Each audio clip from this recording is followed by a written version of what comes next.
ರೊಕ್ಕಿದ್ದವ್ರಿಗೆ ಗೋಕರ್ಣ, ಸೊಕ್ಕಿದ್ದವ್ರಿಗೆ ಯಾಣ ಅಂತ ಸುಮ್ಮನೆ ಹೇಳಿಲ್ಲ ನಮ್ಮ ದೊಡ್ಡವರು. ಗೂಗಲ್ ಮ್ಯಾಪ್ ಪ್ರಕಾರ ಪಾರ್ಕಿಂಗಿಂದ 1.5 ಕಿಲೋಮೀಟ್ರ್ ಅಷ್ಟೇ. ಬಟ್ ಸ್ಟ್ರೇಟ್ ರೋಡಲ್ಲ, ಅಪ್ ಹಿಲ್ ಇರೋದ್ರಿಂದ ನನ್ನ ಕಾಲಿಗೆ ಯಾಕೋ 5ರಿಂದ 6 ಕಿಲೋಮೀಟ್ರ್ ನಡೆದೆ ಅನ್ನಿಸ್ತು. ದೇಹಕ್ಕೆ ವರ್ಕೌಟ್ ಆಗುತ್ತೆ, ಆದರೆ ಮನಸ್ಸನ್ನು ಈ ತಂಪು ಗಾಳಿ, ನೀರಿನ ಶಬ್ದ, ಹಸಿರು ಎಲ್ಲ ಸೇರಿ ರೀಚಾರ್ಜ್ ಮಾಡ್ತಿರುತ್ತೆ.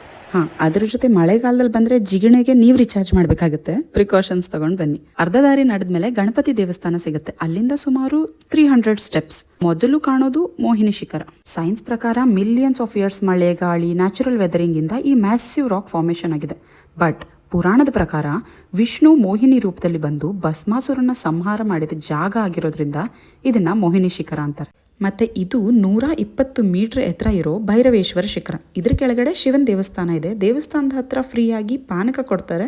ಆ ಸುಸ್ತಿಗೆ ಈ ಪಾನಕ ಅಮೃತ. ಇಲ್ಲಿ ಇನ್ನೊಂದು ವಿಶೇಷ ಅಂದರೆ ಯಾಣ ಪ್ರದಕ್ಷಿಣೆ.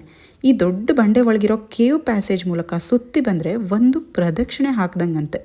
ಈ ನೀರಿನ ಹನಿ ಕಾಣಿಸ್ತಿದೆಯಲ್ಲ, ಇದು ವರ್ಷ ಪೂರ್ತಿ ಬೀಳ್ತಾನೆ ಇರುತ್ತಂತೆ. ಈ ಕಲ್ಲಿನ ಮಧ್ಯೆ ನಡೆಯುವಾಗೋ ವೈಬ್ರೇಷನ್ ಒಂಥರ ಬೇರೆನೆ. ಈ ಅದ್ಭುತನ ನಾನು ಹೇಳೋಕ್ಕಿಂತ ನೀವು ಒಂದ್ಸಲಿ ಆದರೂ ಫೀಲ್ ಮಾಡಲೇಬೇಕು. ಈ ಹಣಕ್ಕೆ ಬನ್ನಿ ಆಯಿತಾ? ಮತ್ತು ಫಾಲೋ ಮಾಡೋದು ಮರಿಬೇಡಿ. ಮತ್ತೆ ಸಿಗುವ.